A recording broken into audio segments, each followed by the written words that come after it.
Item ಯಾವುದೇ ಇರಲಿ try ಮಾಡಿ ಆಚಿ ಚಿಕನ್ ಮಸಾಲಾ. ಇದು ರಾಜ್ಯ ರಾಜಕೀಯದ ಅತಿ ದೊಡ್ಡ ಸ್ಫೋಟಕ ಸುದ್ದಿ.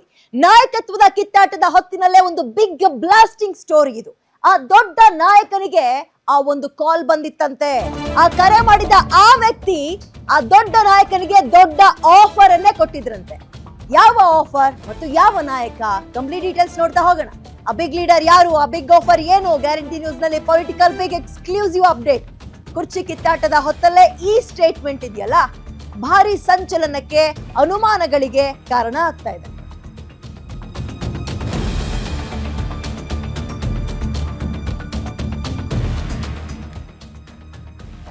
ರಾಜ್ಯ ರಾಜಕೀಯದ ಅತಿ ದೊಡ್ಡ ಸ್ಫೋಟಕ ಸುದ್ದಿ ಇದು. ಒಂದು ಕಡೆ ನರೇಗಾ ಕ್ಲೋಸ್ ಮಾಡಿ ಜಿ ರಾಮ್ಜಿ ಕಾಯ್ದೆ ವಿಚಾರದಲ್ಲಿ ಚಿಕ್ಕಬಳ್ಳಾಪುರದಲ್ಲಿ ಈಗ ಸಮಾವೇಶವನ್ನ ನಡೆಸ್ತಾ ಇದ್ದಾರೆ. ಮತ್ತೊಂದು ಕಡೆ ಒಂದು ಟೀಮ್ ಆಸ್ಟ್ರೇಲಿಯಾಗೆ ಹೋಗಿದ್ದಾರೆ, ಮತ್ತೊಂದು ಟೀಮ್ ಡೆಲ್ಲಿಗೆ ಹೋಗಿ ಬಂತು. ಹಾಗಾದ್ರೆ ಕುರ್ಚಿ ಕಿತ್ತಾಟ ಸಮಾಧಾನ ಅಂದ್ರೆ ಎಲ್ಲವೂ ಕೂಡ ಸರಿಯಾಯ್ತಾ ಅಂದ್ರೆ ಇಲ್ಲ.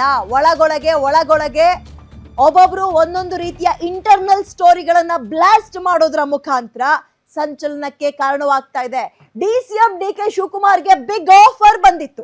ರಾಜ್ಯ ಕಾಂಗ್ರೆಸ್ ನಲ್ಲಿ ನಾಯಕತ್ವ ಬದಲಾವಣೆ ಚರ್ಚೆ ಟೈಮ್ ನಲ್ಲೇ ಡಿಕೆ ಶಿವಕುಮಾರ್ ಈ ಬಿಗ್ ಆಫರ್ ಬಗ್ಗೆ ಈಗ ಪ್ರಸ್ತಾಪ ಮಾಡಿದ್ದಾರೆ. ಡಿಕೆ ಶಿವಕುಮಾರ್ ಆ ಕೆಲಸ ಮಾಡ್ಬಿಟ್ಟಿದ್ರೆ ಇಷ್ಟೊತ್ತಿಗೆ ಏನೋ ಆಗ್ಬಿಡ್ತಾ ಇದ್ರು ಅಂತ ಡಿಕೆ ಶಿವಕುಮಾರ್ ಪರಮ ಆಪ್ತ ಬಾಲಕೃಷ್ಣ ಕೊಟ್ಟಿರುವ ಸ್ಟೇಟ್ಮೆಂಟ್ ಇದು. ಬಿಜೆಪಿ ಜೊತೆ ಹೊಂದಾಣಿಕೆ ಮಾಡ್ಕೊಬಿಟ್ಟಿದ್ರೆ ಇಷ್ಟೊತ್ತಿಗೆ ಏನು ಬೇಕಿದ್ರು ಆಗ್ತಾ ಇದ್ರು ಅಂತ ಅಚ್ಚರಿ ಸ್ಟೇಟ್ಮೆಂಟ್ ಕೊಟ್ಟಿದ್ದಾರೆ ಬಾಲಕೃಷ್ಣ.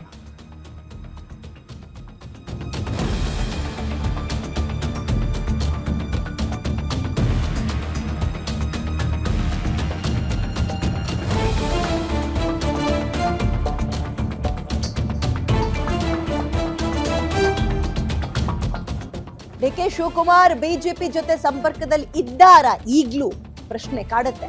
ಅಧಿಕಾರ ಸಿಗ್ಲಿಲ್ಲ ಅಂದ್ರೆ ಬಿಜೆಪಿ ಜೊತೆಗೆ ಹೋಗ್ತಾರಾ? ಈ ಪ್ರಶ್ನೆ ಕೂಡ ಜೊತೆಲಿರುತ್ತೆ.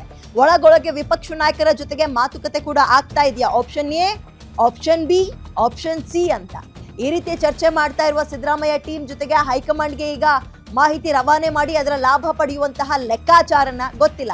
ನೋಡಿ, ಬಿಜೆಪಿಯಿಂದ ಡಿಕೆ ಶಿವಕುಮಾರ್ಗೆ ಆಫರ್ ಇತ್ತು ಅನ್ನುವಂತಹ ವಿಚಾರ ತುಂಬಾ ಹಳೆಯ ಸುದ್ದಿ. ಅದನ್ನ ಒಂದು ಪುಸ್ತಕ ಬಿಡುಗಡೆ ಮಾಡಬೇಕಾದ್ರೆ ಖುದ್ದಾಗಿ ಡಿಕೆ ಶಿವಕುಮಾರ್ ಕೂಡ ಪ್ರಸ್ತಾಪ ಮಾಡಿದ್ರು.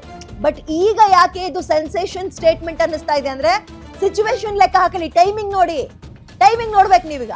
ಡೆಲ್ಲಿಗೆ ಹೋಗಿ ಒಬ್ರು ಕೆಪಿಸಿಸಿ ಅಧ್ಯಕ್ಷ ಸ್ಥಾನಕ್ಕೆ ಪಟ್ಟು ಹಿಡಿತಾರೆ, ಮತ್ತೊಂದು ಕಡೆ ಆಸ್ಟ್ರೇಲಿಯಾಗೆ ಹಾರ್ತಾರೆ ಒಂದು ಬಣ 20-21 ಜನ. ಮತ್ತೊಂದು ಕಡೆ ಇದು ಬದಲಾದ್ರೆ ಬಹಳ ಕಷ್ಟವನ್ನ ಹೈಕಮಾಂಡ್ ಎದುರಿಸಬೇಕಾಗುತ್ತೆ. ಸಿದ್ದರಾಮಯ್ಯ ಅವರ ತಂತ್ರಗಾರಿಕೆ ಏನಾಗಿರುತ್ತೆ ಇನ್ ಕೇಸ್ ಚೇಂಜ್ ಆದ್ರೆ? ಹಿಂಗೆ ಹೈಕಮಾಂಡ್ಗೆ ಸಿದ್ದರಾಮಯ್ಯ ಅವರನ್ನ ಕೆಳಗಿಳಿಸಿದ್ರೆ ಏನೆಲ್ಲ ಆಗಬಹುದು ಅನ್ನುವಂತಹ ಇನ್ಪುಟ್ ಅನ್ನ ಸಿದ್ದರಾಮಯ್ಯ ಟೀಮ್ ಅವರು ಕೊಡಕ್ಕೆ ಪ್ರಯತ್ನ ಪಡ್ತಾ ಇದ್ದಾರೆ ಈಗ ಆಲ್ರೆಡಿ. ಇದರ ನಡುವೆ ಡಿಕೆ ಶಿವಕುಮಾರ್ ಟೀಮ್ ಸೈಲೆಂಟ್ ಆಗಿದ್ಯಾ ಅಂದ್ರೆ ಇಲ್ಲ. ಅವರು ಕೂಡ ಒಳಗೊಳಗೆ ಅಸ್ತ್ರಗಳನ್ನ ರೆಡಿ ಮಾಡ್ಕೊತಾ ಇದ್ದಾರೆ. ಅವ್ರು ಸುಮ್ಮನೆ ಈಗ ಯತೀಂದ್ರ ಅವರು ಹೋದಲ್ಲಿ ಬಂದಲ್ಲಿ ಹೈಕಮಾಂಡ್ ಈಗ ಆಲ್ರೆಡಿ ಡಿಸೈಡ್ ಮಾಡಿದೆ ನಮ್ಮ ಅಪ್ಪನೇ ಇರ್ತಾರೆ ಅಂತ, ಮತ್ತೆ ಇನ್ನುಳಿದವರು ಸಿದ್ದರಾಮಯ್ಯನೇ 5 ವರ್ಷ ಅಂತಾರಲ್ಲ, ಹಂಗ ಹಾದಿ ಬೀದಿ ಸ್ಟೇಟ್ಮೆಂಟ್ ಕೊಡ್ತಾ ಇಲ್ಲ ಡಿಕೆ ಬಣದಲ್ಲಿ ಇತ್ತೀಚೆಗೆ ಅಬ್ಸರ್ವ್ ಮಾಡ್ಬೋದು ನಾವು. ಹೈಕಮಾಂಡ್ ತೀರ್ಮಾನ ಮಾಡಬೇಕು. ನಾವು ಒಂದು ಮನವಿ ಮಾಡ್ತೀವಿ. ಅವರು ಪಕ್ಷಕ್ಕೋಸ್ಕರ ತ್ಯಾಗ ಮಾಡಿದ್ದಾರೆ, ಪಕ್ಷಕ್ಕೋಸ್ಕರ ಜೈಲಿಗೆ ಹೋಗಿದ್ದಾರೆ. ಅವರು ಬೇರೆ ಲೀಡರ್ಗಳಂಗೆ ರಾಜಿ ಮಾಡ್ಕೊಂಡಿದ್ರೆ ಬಿಜೆಪಿ ಅವ್ರ ಜೊತೆ, ಇವತ್ತು ಬಿಜೆಪಿನಲ್ಲಿ ಅವ್ರು ಏನಾಗ್ತಿದ್ರು ಗೊತ್ತಿಲ್ಲ. ಆದರೆ ಅವ್ರು ರಾಜಿ ಮಾಡ್ಕೊಳಕ್ಕೆ ಹೋಗಲಿಲ್ಲ. ನಾನು ಹುಟ್ಟಿರ್ತಕ್ಕಂಥದ್ದು ಕಾಂಗ್ರೆಸ್ನಲ್ಲೇ, ಬೆಳೀತಾ ಇರ್ತಕ್ಕಂಥದ್ದು ಕಾಂಗ್ರೆಸ್ನಲ್ಲೇ ಅಂತೇಳಿ ಅವ್ರು ಒಂದ್ಸರಿ ಇಂಡಿಪೆಂಡೆಂಟ್ ಆಗಿದ್ರು. ಗೊತ್ತಿರಬೇಕು, 94ರಲ್ಲಿ ಇಂಡಿಪೆಂಡೆಂಟ್ ಆಗಿದ್ದಾಗ ಜನತಾದಳ ಸರ್ಕಾರ ಬಂತು. ಅವತ್ತು ಶಿವರಾಮೇಗೌಡರು ಯಾರು ಇಂಡಿಪೆಂಡೆಂಟ್ ಆಗಿ ಗೆದ್ದಿದ್ರು, ಅವರೆಲ್ಲ ಹೋಗಿ ದಳ ಸೇರಿಕೊಂಡ್ರು. ಆದರೆ ಇವರು ಯಾವುದೇ ಕಾರಣಕ್ಕೂ ಅವತ್ತು ಜನತಾದಳ ಸೇರಲಿಲ್ಲ. ನಾನು ಹುಟ್ಟು ಕಾಂಗ್ರೆಸ್ಸಿಗ, ನಾನು ಕಾಂಗ್ರೆಸ್ನಲ್ಲೇ ಇರ್ತೀನಿ ಅಂತಕ್ಕಂಥದ್ದನ್ನು ಮಾಡಿ, ಮತ್ತು ಹಲವಾರು ಸಂದರ್ಭದಲ್ಲಿ ಅವರು ಈ ಗುಜರಾತ್ ರಾಜ್ಯಸಭಾ ಚುನಾವಣೆಯಲ್ಲಿ ಇನ್ವಾಲ್ವ್ ಆದರು ಅಂತ ಅವ್ರನ್ನ ಜೈಲಿಗೂ ಕೂಡ ಕಳಿಸ್ತಕ್ಕಂಥ ಕೆಲಸ ಆಯಿತು. ಇಷ್ಟೆಲ್ಲ ಆದರೂ ಅವ್ರು ಯಾವುದಕ್ಕೂ ಜಗದೆ ಕಾಂಗ್ರೆಸ್ನಲ್ಲಿ ಅವರು. ಅದಕ್ಕೆ ನಾವು ಹೈಕಮಾಂಡ್ನ ಮನವಿ ಮಾಡ್ತೀವಿ, ನಮ್ಮ ನಾಯಕರಿಗೂ ಒಂದ್ಸರಿ ಅವಕಾಶ ಮಾಡಿಕೊಡಿ ಅಂತೇಳಿ. ನಮಗೆ ಸ್ವಾರ್ಥ ಏನಂದರೆ, ನಮ್ಮ ನಾಯಕರಾದರೆ ಈ ಜಿಲ್ಲೆ ಇನ್ನೂ ಸಾಕಷ್ಟು ಕೆಲಸಗಳು ಆಗ್ತವೆ. ಓಕೆ, ಇದ್ರ ಬಗ್ಗೆ ವಿಶ್ಲೇಷಣೆ ನನ್ನ ಕಲಿಗ ಮಾರುತಿ ನೀಡ್ತಾರೆ. ಮಾರುತಿ, ಈ ಸ್ಟೇಟ್ಮೆಂಟ್ ಹೊಸದೇನಲ್ಲ. ಸ್ವತಃ ಒಂದು ಪುಸ್ತಕವನ್ನ ರಿಲೀಸ್ ಮಾಡಬೇಕಾದ್ರೆ ಡಿಕೆ ಶಿವಕುಮಾರ್ ಅವರು ಮಾತಾಡಿದ್ರು ಖುದ್ದಾಗಿ. ಆದ್ರೆ ಅದೇ ಸ್ಟೇಟ್ಮೆಂಟ್ ಈ ಟೈಮಿಂಗ್ ನೋಡಿದಾಗ ಏನೋ ಯಾರಿಗೋ ಮೆಸೇಜ್ ಪಾಸ್ ಮಾಡ್ತಾ ಇದ್ದಾರೆ. ಸಿದ್ದರಾಮಯ್ಯನ ಕೆಳಗಿಳಿಸಿದ್ರೆ ಏನೆಲ್ಲ ಚೇಂಜಸ್ ಗಳನ್ನ, ಏನೆಲ್ಲ ನೋವುಗಳನ್ನ ಲಾಸ್ ಗಳನ್ನ ಎದುರಿಸಬೇಕಾಗುತ್ತೆ ಅಂತ ಸಿದ್ದರಾಮಯ್ಯ ಟೀಮ್ ರೆಡಿಯಾಗಿ ಹೈಕಮಾಂಡ್ ಕಿವಿಗೆ ಹೇಳ್ತಾ ಇದ್ರೆ ಇವರು ಕೂಡ ಅದಕ್ಕೊಂದು ಪ್ರತ್ಯಸ್ತ್ರ ಹೆಣಿತಾ ಇದ್ದಾರೆ ಅಂತ ಭಾವಿಸ್ಬೋದಾ ನಾವು ಇವರ ಈ ಸ್ಟೇಟ್ಮೆಂಟ್ ನ?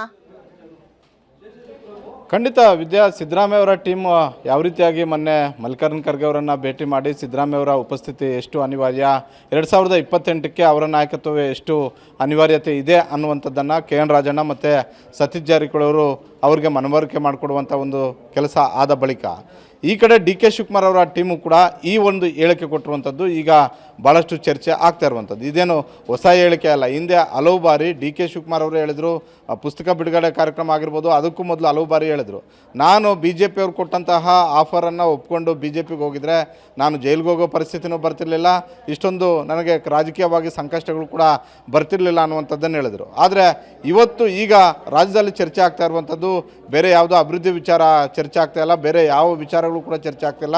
ಕೇವಲ ಚರ್ಚೆ ಆಗ್ತಾ ಇರುವಂಥದ್ದು ಎರಡು ಬಣಗಳ ನಡುವೆ ನಡೀತಾ ಇರುವಂತಹ ಗದ್ದುಗೆಯ ಗುದ್ದಾಟದ ರಾಜಕೀಯ.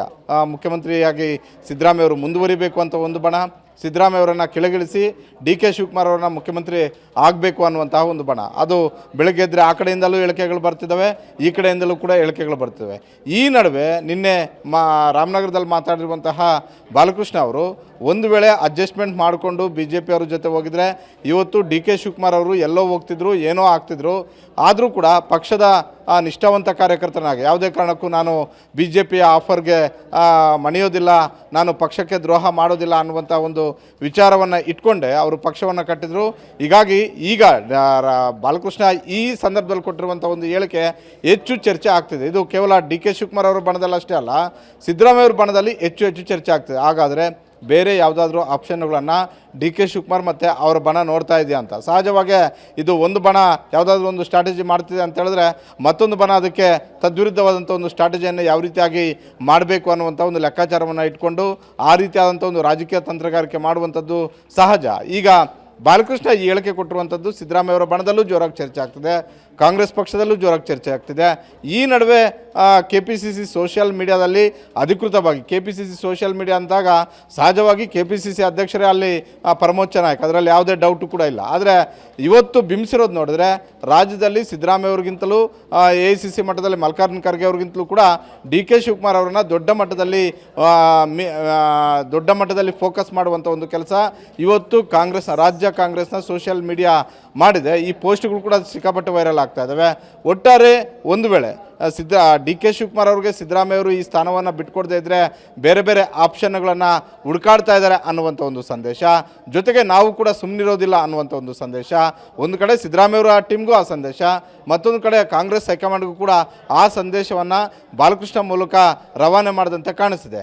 ಎಲ್ಲ ಆದ ಬಳಿಕ DK ಶಿವಕುಮಾರ್ ಅವರು ಕೂಡ ಮಾತಾಡಿದ್ದಾರೆ.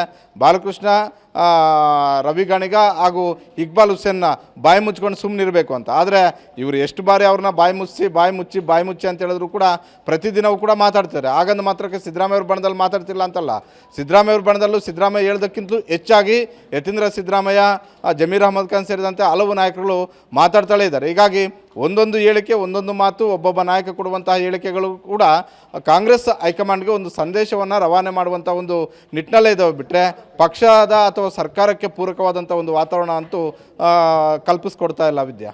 Okay, very true. Thank you ಡೀಟೇಲ್ಸ್ಗೆ. ನಿಮ್ಮೂರಿನಿಂದ ವಿಶ್ವ ಮಟ್ಟದವರೆಗೆ ರಾಜಕೀಯ, ಸಿನಿಮಾ, ಸ್ಪೋರ್ಟ್ಸ್ ಯಾವ ಸುದ್ದಿಯೂ ಮಿಸ್ ಆಗಲ್ಲ. ಬರೀ ಸುದ್ದಿಯಷ್ಟೇ ಅಲ್ಲ, ಜೊತೆಯಲ್ಲೇ ಇರುತ್ತೆ ವಿಶ್ಲೇಷಣೆ. ಗ್ಯಾರಂಟಿ ನ್ಯೂಸ್ನ ಸಬ್ಸ್ಕ್ರೈಬ್ ಮಾಡಿ, ಫಾಲೋ ಮಾಡಿ, ಕ್ಷಣ ಕ್ಷಣದ ಅಪ್ಡೇಟ್ಸ್ ಪಡೆಯಿರಿ.